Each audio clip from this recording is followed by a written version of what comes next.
अस्सलाम वालेकुम दोस्तों, उम्मीद करते हैं खैर आफियत से होंगे। प्रॉफिट के अंदर ट्रेडिंग कर रहे होंगे। मैं जानता था कि आप संडे के दिन वेट कर रहे होंगे। माजरत चाहता हूँ, मैं ट्रैवलिंग के अंदर था, मेरा माइंड था, मेरे जहन के अंदर भी था, मैं भूला बिल्कुल भी नहीं हूँ कि मैं सुबह रिकॉर्ड कर दूंगा। बट अनफॉर्चुनेटली मैं सफर में होने की वजह से रिकॉर्डिंग बिल्कुल भी नहीं कर पाया। अब दोस्तों खैर चले, एक रूटीन बनी हुई थी ना। पहले तो एनालिसिस आपको दिए नहीं जाते थे, अब एनालिसिस दे रहे हैं। तो एक रूटीन बन रही थी कि आपको वीकली जो एनालिसिस आ रहे हैं वो मंडे को आएंगे, संडे को रिकॉर्ड होंगे रात को, और मंडे को आपको आप देखोगे। तो बच्चों, एक टाइम आया कि एक रूटीन सेट हो गई, तो इतवार वाले दिन जो काम काज थे वो करने होते हैं। लेकिन ये कि रूटीन चेंज कर रहे हैं इंशाल्लाह ताला, सोच रहे हैं इस बारे में। तो नेक्स्ट जो वीडियो आएगी वो इंशाल्लाह ताला अल्लाह के हुक्म से मंडे वाले दिन, सैटरडे संडे वाले दिन आएगी। और उसके लिए मैंने यही सोचा कि सैटरडे रात को वीडियो रिकॉर्ड कर देनी चाहिए, ताकि संडे जो है वो सुबह 9 बजे अपलोड हो जाए और तकरीबन वो सारे अफराद देखते रहे। लेकिन ऐसा नहीं हो सकता कि इतवार को अपलोड रिकॉर्ड और इतवार को अपलोड हो, क्योंकि फिर उसके अंदर पे टाइम लग जाता है। तो इंशाल्लाह ताला प्लान रेडी है नेक्स्ट वीक के लिए। इस वीक के लिए माजरत चाहूंगा, ये वीक बड़ा डिस्टर्ब सा लग रहा है। जो एक होती है सिक्स सेंस फीलिंग, ये एक्सपीरियंस जो होता है, ये सिक्स सेंस जो होता है, वो थोड़ा सा इस वीक को डिस्टर्ब बता रहा है। लेकिन मैं एनालिसिस इसलिए दे रहा हूँ क्योंकि मोस्टली बच्चे वेट कर रहे होते हैं कि सर फॉर कॉस्ट लेंगे तो हम ट्रेड करेंगे। और हमारी पिछली जो 8 से 9 फॉर कॉस्ट टन की एक्यूरेसी अगर हम निकालें, तो 95 से 98% हमारी एक्यूरेसी रही होगी। होप्स हो कि ये एक्यूरेसी बरकरार रहे, क्योंकि हमने तो जो मार्केट के अंदर एनालिसिस अवेलेबल होते हैं, जो कुछ हमें समझ आ रही होती है या मार्केट के अंदर जो हम पढ़ रहे होते हैं, वो आपको बताते हैं। फंडामेंटल एनालिसिस से शुरू करते हैं हमेशा की तरह। मंडे वाले दिन किसी भी किस्म की कोई न्यूज नहीं है, जेपीवाई की बैंक हॉलीडे है, जिसकी वजह से जेपीवाई पेयर्स के अंदर जो मूवमेंट रहेगी बच्चों, वो खासी स्लो रहेगी। इसके बाद ट्यूसडे को ऑस्ट्रेलियन डॉलर की मॉनेटरी पॉलिसी मीटिंग मिनट्स है, जिसके अंदर कोई डिसाइडेड नहीं है कि मॉनेटरी पॉलिसी क्या हो सकती है। मॉनेटरी पॉलिसी में इंटरेस्ट रेट और ये चीजें आती हैं, लेकिन ये है कि मीटिंग के अंदर क्या डिसाइड होता है, ये डेफिनेटली मीटिंग के बाद ही इल्म होगा। उससे पहले जो है वो बात इसके ऊपर मैं नहीं करना चाहूंगा, क्योंकि मेरे पास इसकी एनालिसिस या फोरकास्ट नहीं अवेलेबल, और मोस्टली इसके अवेलेबल होते भी नहीं है, ये बाद में होंगे। लेकिन कम से कम ये ट्यूसडे वाले दिन ऑस्ट्रेलियन डॉलर के अंदर ट्रेडिंग के लिए ये बड़ा अच्छा पेयर रहेगा। और इंट्राडे ट्रेडर्स को ऑस्ट्रेलियन डॉलर वाले पेयर्स को चूज करना चाहिए और टेक्निकल एनालिसिस के साथ जाना चाहिए। अब बात करते हैं 5:30 पे सितंबर 19 को सीपीआई की न्यूज है जी, कैनेडियन डॉलर की, जो कि नेगेटिव न्यूज लग रही है, जिसकी बेस पे ये नेगेटिव जा सकता है, सेल में जा सकता है, क्योंकि सीपीआई के अंदर खासी बड़ी पैमाने पे कमी नजर आ रही है। और सीपीआई में मिक्स डाटा हमेशा से इसका कैनेडियन डॉलर का आता है। हो सकता है एट द मोमेंट जब न्यूज आए बाय जाए, लेकिन उसके बाद कैनेडियन डॉलर का ये जो इफेक्ट होगा इस न्यूज का, इंटरेस्ट रेट अगर बढ़ता है साथ, तो सीपीआई की वजह से कैनेडियन डॉलर जो है वो सेल जा सकता है, क्योंकि रेट काफी डाउन है। उसके बाद मीडियन सीपीआई की ईयरली रिपोर्ट है, जिस जो कि न्यूट्रल रिपोर्ट है। और ईयरली रिपोर्ट जो होती है, सालाना जो रिपोर्ट होती है, इसको मैं, आपको पहले भी पता है, मैं खास मद्देनजर रखता भी नहीं हूँ, और मोस्टली मैं पढ़ भी नहीं रहा होता, और आपको कहता हूँ कि इतना बड़ा इम्पैक्ट नहीं क्रिएट करेगी।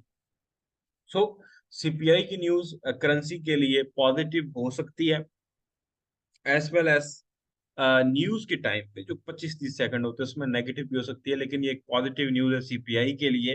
टेक्निकल सेटअप्स को देख के हमें एक फैसला लेना चाहिए। टेक्निकल सेटअप्स में अगर देखें तो ऐसा फील होता है कि जो डाटा मैं बता रहा हूँ, ये जो इम्पैक्ट है वो होगा, जो सेल वाला इम्पैक्ट है। अच्छा, उसके बाद है ट्रिम्ड सीपीआई, जिसकी ईयरली रिपोर्ट है, और ईयरली रिपोर्ट को भी मैं इतना को खास नहीं देखता। ईयरली रिपोर्ट में भी जो है वो एक समझ लें कि नेगेटिव है, माइनस में है, या आप कह रहे हैं कम है, 3.6 से 3.5 है, जो कि करेंसी को स्ट्रोंग कर सकता है, कैनेडियन डॉलर को। इसके बाद वेडनेसडे की बात करें, 20 सितंबर की, सीएनवाई की न्यूज है, लोन प्राइम रेट और 5 ईयर लोन प्राइम रेट की। लेकिन ये हम ट्रेड नहीं करते सीएनवाई को। जीबीपी की न्यूज है, सीपीआई की ईयरली रिपोर्ट है, जिसमें जीबीपी जो है वो डाउन यानी सेल जा सकता है। और क्योंकि बहुत ज्यादा मूवमेंट रहेगी, इतनी बड़ी मूवमेंट नहीं होगी, छोटी मोटी मूवमेंट रहेगी, जीबीपी सेल जा सकता है इस बेस के ऊपर। 6.8 से 7.1 है, क्योंकि ईयरली है तो सेल जा सकता है इस बेस के ऊपर। नेगेटिव है जीबीपी के लिए, बहुत ज्यादा इन्फ्लेशन जो है वो बड़ी है वहां पे। उसके बाद सबसे इंपॉर्टेंट बात जिसके ऊपर मैंने बात करने के लिए ये वीडियो स्टार्ट की है, federal funds rate, FOMC economic projections, FOMC statements, FOMC press conference. ये जो स्टेटमेंट और प्रेस कॉन्फ्रेंस है, ये तो उस वक्त ही पता चलती है जब होती है। प्रेस कॉन्फ्रेंस में वो क्वेश्चन आंसर्स हो रहे होते हैं, तो वो जो बयान देते हैं उसके बाद भी मार्केट के ऊपर बड़ा इम्पैक्ट पड़ता है। 11:30 बजे, 11:30 बजे प्रेस कॉन्फ्रेंस है, 11 बजे न्यूज है, और 11:30 बजे असली मूवमेंट बाज का 11:30 हो रही होती है, बाज का 11 हो रही होती है। तो 11 से लेके 11:30 ये आधा घंटा पूरा इंपॉर्टेंट रहेगा। हाई मूवमेंट रहेगी, हाई वोलेटिलिटी रहेगी। पिछली एनएफपी इसके अंदर एफओएमसी इसके अंदर भी बड़ी तगड़ी वोलेटिलिटी रही है। तो बहुत ज्यादा मोस्ट इंपॉर्टेंट न्यूज हम कह सकते हैं कि अब तक की ये न्यूज होगी, यानी इस हफ्ते की। फेडरल फंड्स रेट के अंदर कोई भी इंटरेस्ट रेट इंक्रीज नहीं किया जा रहा, लेकिन स्टिल कहा जा रहा है कि जो फेड है वो वो रुका हुआ है, वो अपनी जिद के ऊपर है कि हमने इन्फ्लेशन को रोकना है, महंगाई को रोकना है और डॉलर को मजबूत करना है। लेकिन इस वीक वो फंड रेट को कम नहीं कर रहे, और गोल्ड भी एक जगह पे रुका हुआ है, और गोल्ड ने नया लो भी नहीं बनाया 1870 या 1860 का। तो गोल्ड इस न्यूज के बाद कुछ ना कुछ जरूर डिसाइड करता है, करेगा। लेकिन इस न्यूज से पहले क्या होता है ये तो भी, क्योंकि डाटा अवेलेबल नहीं है, एक प्रोजेक्शन है, वही मैं आपको बता रहा हूँ। फेडरल फंड रेट के अंदर कोई रेट इंक्रीज नहीं हो रहा। अगर इंक्रीज होता तो डॉलर स्ट्रांग होता, लेकिन इंक्रीज नहीं हो रहा। अच्छा, एफओएमसी इकोनॉमिक प्रोजेक्शंस के अंदर ये जो न्यूज है इसका बड़ा इम्पैक्ट पड़ने वाला है। इकोनॉमिक प्रोजेक्शन के अंदर वो अगले जो आने वाले पूरा साल होगा इसके अंदर एक प्रोजेक्शन देंगे, जीडीपी से रिलेटेड, सीपीआई से रिलेटेड, यानी सारी प्रोजेक्शन देनी है फेडरल फंड रेट के अंदर कोई। और ऐसा ही कहा जा रहा है, एक्सपर्ट्स की तरफ से भी ऐसे ही कहा जा रहा है कि इंटरेस्ट रेट नहीं बढ़ेगा, लेकिन इकोनॉमिक प्रोजेक्शंस की वजह से डॉलर बाय जा सकता है। ठीक है, डॉलर को मजबूत किया जा सकता है। क्यों मजबूत किया जा सकता है? क्योंकि उनकी एक तो इन्फ्लेशन वाली जो कमिटमेंट है कि इन्फ्लेशन कम करनी है, और डॉलर जो है बाय जा भी रहा है। तो एक दूसरी उनकी कमिटमेंट ये है कि जो ऑयल है वो बहुत महंगा हो रहा है, तो डॉलर को स्ट्रेंथन करेंगे तो ऑयल उनके मुल्क में भी सस्ता होगा। क्योंकि ऑयल जो है वो 91.17 डॉलर पर बैरल हो चुका है आलमी मंडी के अंदर, जो कि बहुत ज्यादा महंगा है। और मार्केट एक बुलिश ट्रेंड के अंदर है। खैर, ऑयल के ऊपर भी बात करते हैं। एफएमसी स्टेटमेंट मैंने आपको बताया, कॉन्फ्रेंस, ये तो डेफिनेटली वो जो सवाल जवाब होते हैं उस सवाल जवाब बीसी से रिलेटेड होते हैं, इकोनॉमिक प्रोजेक्शंस और ये वगैरह वगैरह। तो 11 से 11:30 इंपॉर्टेंट रहेगा, और ऐसा लगता है कि फंड रेट्स ना भी इंक्रीज हो तो इकोनॉमिक प्रोजेक्शन जो है वो डॉलर के हक के अंदर जा सकती हैं। इसके बाद जीडीपी की क्वार्टर रिपोर्ट हो, ये हमने एक प्रिडिक्शन दी है, एक अपनी राय दी है कि इकोनॉमिक प्रोजेक्शन के जरिए डॉलर बाय जा सकता है। लेकिन एनालिसिस फंड्स रेट के वो न्यूट्रल हैं। वो अगर ये पॉजिटिव होते हैं तो सीधी सीधी हम सीधी कंफर्म बात करते कि मार्केट बाय के अंदर है जी। ठीक है, लेकिन इकोनॉमिक प्रोजेक्शंस के अंदर हम एक राय दे सकते हैं अपनी। उसके बाद बात करते हैं जी एसएनबी मॉनेटरी पॉलिसी असेसमेंट है जी, सीएचएफ की एसएनबी पॉलिसी रेट है, और उसके बाद एसएनबी प्रेस कॉन्फ्रेंस है। उसके बाद जीबीपी की मॉनेटरी पॉलिसी है, और MPC official bank rate votes हैं, ऑफिशियल बैंक रेट हैं। और उसके बाद जनाब bank of England inflation letter है, मीडियम बैंक, लेकिन पूरा दिन इसके साथ मूवमेंट रहेगी। एंड देन फिर अनएम्प्लॉयमेंट क्लेम्स है, और उसके बाद फिर अगेन मॉनेटरी पॉलिसी असेसमेंट है, बैंक ऑफ जापान का पॉलिसी रेट है, रिटेल सेल्स है जीबीपी की, बैंक ऑफ जापान की फिर कॉन्फ्रेंस है, पीएमआई की न्यूज है यूरो की। यानी अगला हफ्ता बहुत ज्यादा इंपॉर्टेंट रहेगा। पूरा हफ्ता सोमवार को छोड़ के उसके पूरे 4 दिन जो होंगे वो हाईली वोलेटाइल रहेंगे। अगर हम सीएचएफ की बात करें तो सीएचएफ में एसएनबी पॉलिसी रेट इंक्रीज हो रहा है, जो कि ऐसा लग रहा है कि सीएचएफ वाले पेयर्स पॉजिटिव जा सकते हैं। यूएसडी सीएचएफ वाले जाते हैं या नहीं जाते ये बात की बात है, लेकिन सीएचएफ जेपीवाई वाले एटलीस्ट इस दिन के लिए पॉजिटिव जा सकते हैं। इस न्यूज को देख के, इंटरेस्ट रेट को देख के पॉजिटिविटी के अंदर मूव कर सकते हैं। फिर एसएनबी प्रेस कॉन्फ्रेंस भी है, तो सेंट्रल बैंक की तरफ से कॉन्फ्रेंस के अंदर भी डेफिनेटली जो मूवमेंट है वो रहेगी। कॉन्फ्रेंस के अंदर क्या मूवमेंट, क्या रिएक्शन आता है ट्रेडर का, ये बात नहीं हो रही, लेकिन मूवमेंट रहेगी। लेकिन पॉलिसी रेट के अकॉर्डिंग जो स्विस फ्रैंक है, सीएचएफ है, इसको बाय जाना चाहिए। और सेकंड चीज, an important thing is that के मार्केट के अंदर जो CHF वाले पेयर्स हैं वो अगले हफ्ते ट्रेड करने में बड़े बेस्ट पेयर्स रहेंगे, उनको ट्रेड किया जा सकता है और ट्रेडेबल पेयर्स है। हम हमेशा बात करते हैं कि इस वीक कौन से पेयर्स ठीक हैं, तो हम CHF को फ्रंट पेज के ऊपर रखेंगे, यूरो पर रखेंगे, पाउंड के ऊपर रखेंगे। लेकिन मुझे शायद एक और वीडियो डालनी पड़े टेक्निकल एनालिसिस की वजह से, फंडामेंटल एनालिसिस की वजह से तो नहीं, लेकिन टेक्निकल एनालिसिस की वजह मुझे वीडियो डालनी पड़ेगी, क्योंकि इस वीक टेक्निकल एनालिसिस में बड़ी खराबियां हैं। मार्केट किसी फैसला कुन डायरेक्शन के ऊपर नहीं खड़ी है। तो वेट करना चाहिए एक दो दिन, डायरेक्ट एंट्रीज वगैरह मंडे ट्यूसडे को नहीं लेनी चाहिए, किसी न किसी डायरेक्शन के ऊपर जाने देना चाहिए। GBP की मॉनेटरी पॉलिसी है, उसके बाद MPC ऑफिशियल बैंक रेट है, और उसके बाद ऑफिशियल बैंक रेट है जिसके अंदर जो इंटरेस्ट रेट है वो इंक्रीज किया जा रहा है। GBP का 4 बजे न्यूज है थर्सडे को सितंबर 21, जिसके अंदर पाउंड जो है वो स्ट्रेंथन हो सकता है, मजबूत हो सकता है, क्योंकि पाउंड काफी गिरा है। अगर आप GBP USD को देखें तो वो हाईली बीरिश रहा है, जो कि डेफिनेटली जो सेंट्रल बैंक है उसने एक्शन लिया। मैं अगर आपको दिखा दूं पाउंड की सिचुएशन, GBP USD की सिचुएशन, तो हाईली आप कह लें कि बीरिश रहा है। हमने चैनल ड्रॉ किया होता ये वाला,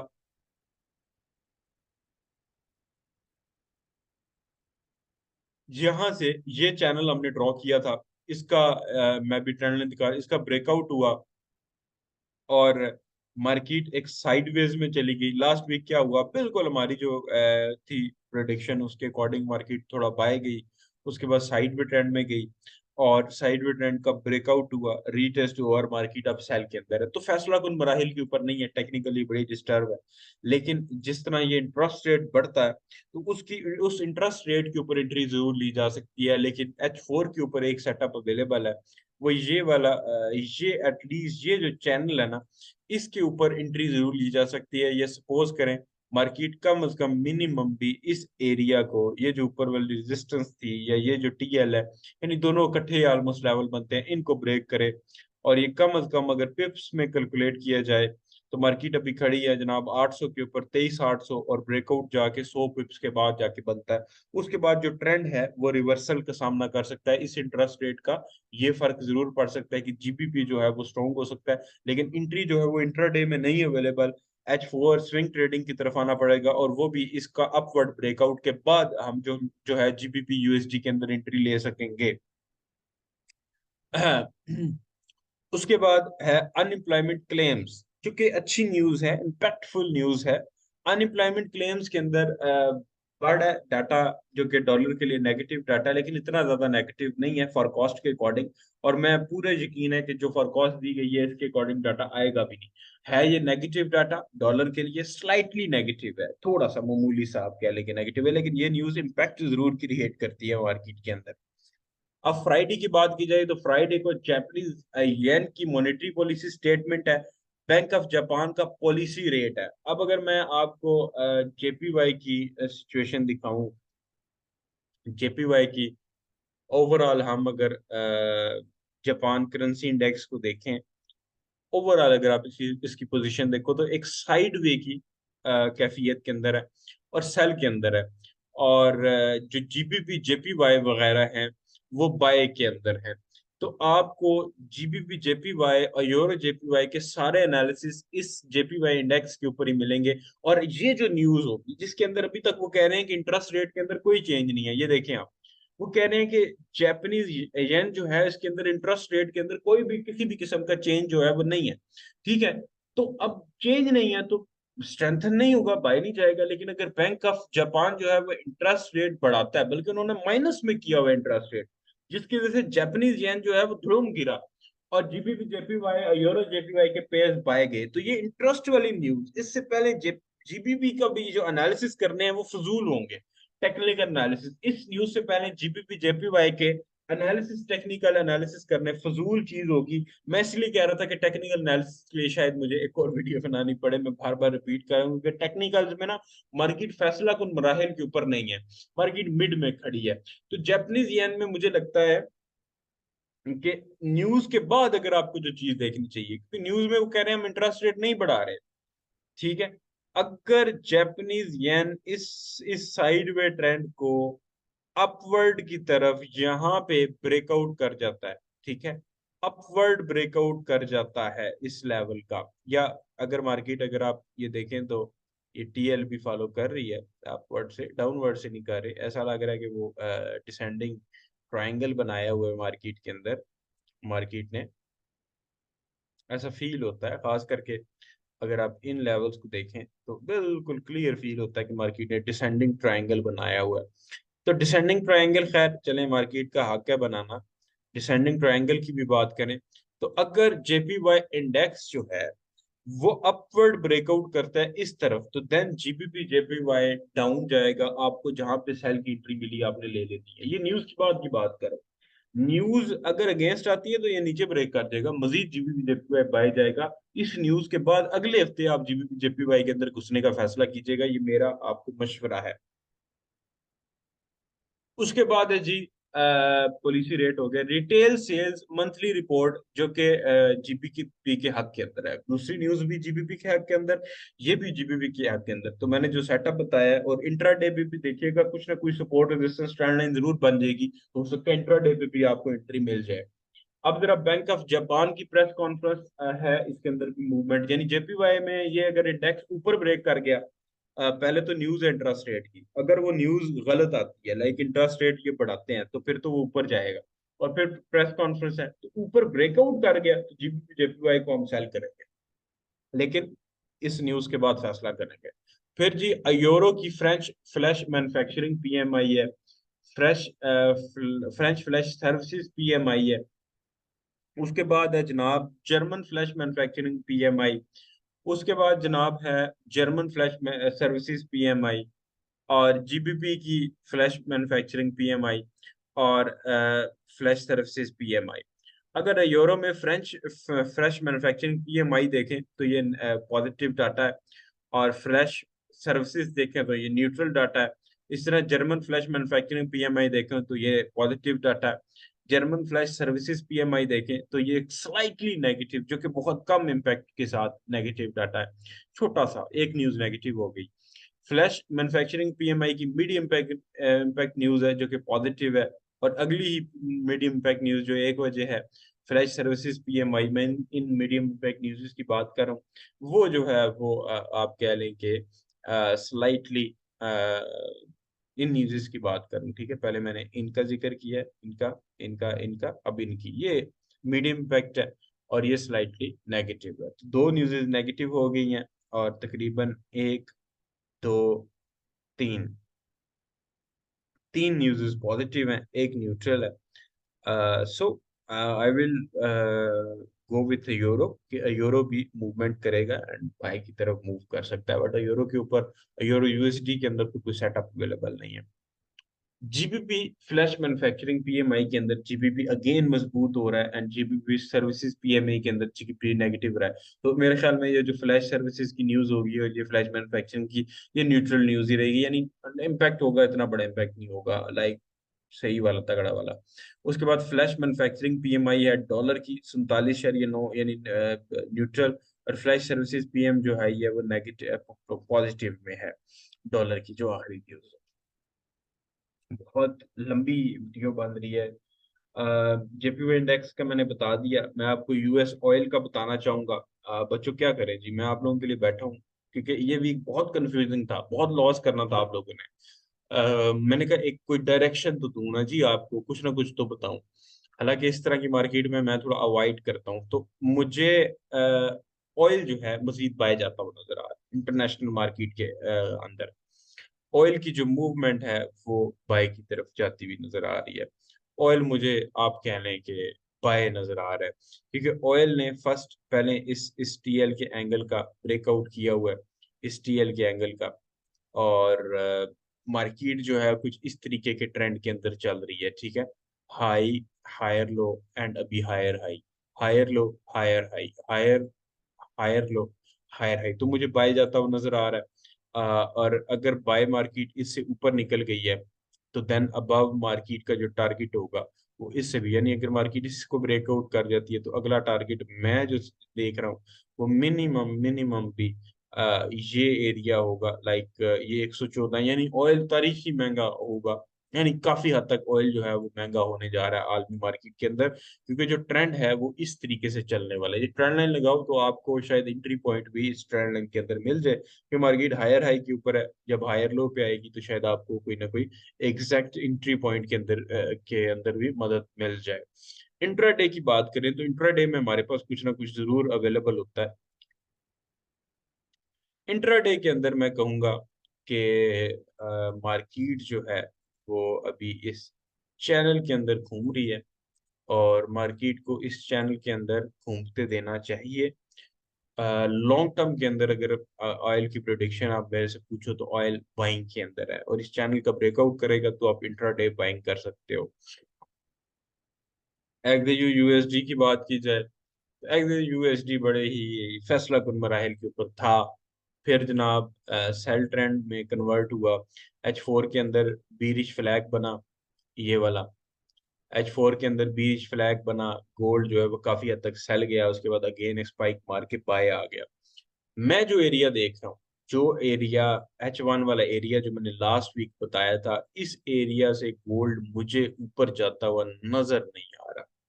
ठीक है, ये एरिया, बट अगर इस एरिया से ऊपर जाता है तो आप अपने गोल्ड की बाय की एंट्री प्रॉपर एसएल, प्रॉपर जो टीपी है उसके साथ लगा के छोड़ सकते हैं।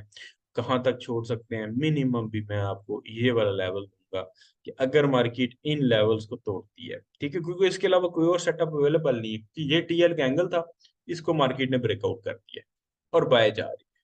और ये भी एक टीएल का एंगल बना हुआ है M15 के अंदर, ये वाला, ये टीएल का एंगल बना हुआ है M15 के अंदर।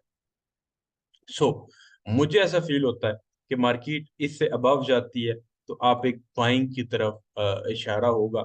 और अगर मार्केट इससे डाउन मूव करती है, सपोज करें, क्योंकि D1 के अंदर तो वो टीएल वैलिड है, वो टीएल इनवैलिड भी हो सकती है, लेकिन किस सूरत में वो मैं आपको बता देता हूँ। ये वाली जो टीएल है ये D1 के अंदर वैलिड है, ठीक है। तो ये टीएल के अकॉर्डिंग इसको तो इससे नीचे ये मिनिमम कम से कम इतना तो जाना चाहिए इस एरिया तक। लेकिन अगर मार्केट ये वाला लेवल H1 का तोड़ देती है और अबव चली जाती है, तो मार्केट 1951 को अगर मार्केट ने ब्रेक कर दिया, तोड़ दिया, ये कम से कम इस टीएल को तोड़ दिया, मैं इस टीएल के बजाय मैं 1951 वाले लेवल तक रखूंगा। इस लेवल को मार्केट ने अगर तोड़ दिया तो मार्केट अपने बुलिश ट्रेंड के अंदर D1 के अंदर अगर चली जाएगी। और ये जो पीर स्ट्रैंड लाइन थी जिसकी बेस पे हमने 1880 और फला फला चीजें बोली हुई थी, इसको फिर हम इनवैलिड जो है वो कह देंगे, यानी ये हमारे नजदीक इनवैलिड हो जाएगा। लेकिन ऐसा लगता नहीं है, मुझे लगता है कि इस एरिया से रिजेक्शन पकड़ के हमारी जो टीएल है, ये टीएल इनवैलिड उसी सूरत में होगी जब मार्केट इसका ब्रेकआउट करेगी, उससे पहले इतनी फिक्रमंद होने की बात नहीं है। एफओएमसी जो है वो डिसाइड कर देगी कि अपवर्ड मार्केट ने लेना है डायरेक्शन, ये डाउनवर्ड लेना है, क्योंकि ये जो हाई बनेगा ये डिसाइड कर देगा कि अब टीएल ये वाली लगाओ भाई, वो वाली मत लगाओ। लेकिन अभी जब तक मार्केट 1900 इस एरिया से नीचे है, हम बीरिश में ही कंसीडर करेंगे। तो H1 के अंदर तो ये लेवल था, M15 के अंदर छोटी सी इस तरह टीएल हो रही है। अगर आप सेल की एंट्री लेना चाहते हैं तो इस टीएल की ब्रेकआउट के ऊपर आप शॉर्ट सेल कर सकते हैं इंट्राडे, क्योंकि एफएमसी से पहले अपनी ट्रेड्स बंद कीजिएगा, और एफएमसी के आने के बाद अपना एक फैसला कीजिएगा, और जो बाद में सेटअप बने उसको ट्रेड करने की कोशिश कीजिएगा। तो ये जो लेवल होगा, ये वाला जो लेवल होगा, इसको मैं बड़ी इंपॉर्टेंट निगाहों से देखूंगा। अगर ये अपवर्ड ब्रेक करता है देन फिर एक शॉर्ट बाय जो है वो इंट्राडे में ले लीजिएगा, और एफएमसी तक ही बाय लीजिएगा। और उम्मीद है कि मार्केट एफओएमसी से पहले इस लेवल से नीचे चला जाएगा और कोई ना कोई सेटअप मजीद दे देगा। इसके अलावा कोई खास सेटअप इसके अंदर अवेलेबल नहीं है। H4 के अंदर ये है कि यही वाला जिधर से मैंने मार्क किया हुआ H4 के अंदर भी यही है। और ऐसा लग रहा था कि H4 वाली ये जो टीएल थी यही मार्केट लंबे अरसे तक लेके चलेगी, लेकिन मार्केट ने इसको जल्दी ही तोड़ दिया। खैर, ये मार्केट का हिस्सा है, मे भी मार्केट अगेन डाउन आ जाए। तो इंट्राडे M15 का जो मैंने आपको ट्रेंड लाइन बताई है और H1 का ये जो लेवल है इसको मार्क करके रखें। M15 वाला जो ट्रेंड लाइन है और H1 वाला ये जो लेवल है ये आपको एंट्री पॉइंट्स जरूर बता देंगे। इसके अलावा मजीद मुझे लगता है कि इस वीक वेट करना चाहिए हमको फैसला कुन मराहल के लिए, कि ट्रेंड किस तरफ जाता है, और नेक्स्ट वीक फिर हम उसके अंदर घुसें। लेकिन अगर इसी वीक कोई ना कोई अपकमिंग डेज में चीज बन जाती है तो डेफिनेटली हम इसके साथ जाएंगे। जीबीपी जेपीवाई के अंदर मैंने आपको ऑलरेडी बता दिया कि जेपीवाई इंडेक्स को आपने देखना है, क्योंकि इसके अलावा वो एक छोटे से H1 के चैनल और H4 के चैनल के अंदर ही घूम रहा है। तो दुआ में याद रखिएगा, वीडियो बहुत लंबी होगी, अभी मैंने मजीद बातें करनी थी लेकिन वीडियो का जो साइज है वो बहुत लंबा हो गया है। और अगर आपको सुननी है, लाइक आपको लगता है कि मैं जारी रखूं अपनी बातें, तो आप अपने कमेंट्स में बताना है कि लेंथ जितनी मर्जी हो, एनालिसिस पूरे दें, क्योंकि अब मैं मजीद बात करना चाहता था फंडामेंटल्स के ऊपर, नहीं टेक्निकल्स के ऊपर, लेकिन टाइम की जो लिमिट है वो बहुत शॉर्ट है। ये दो लेवल्स मैंने मार्क करके रखे हैं और D1 की डायरेक्शन भी आपको बता दी है, M15 की भी बताई है और H1 का लेवल रेजिस्टेंस का भी आपको दिया है। दुआ में याद रखिएगा। अल्लाह हाफिज।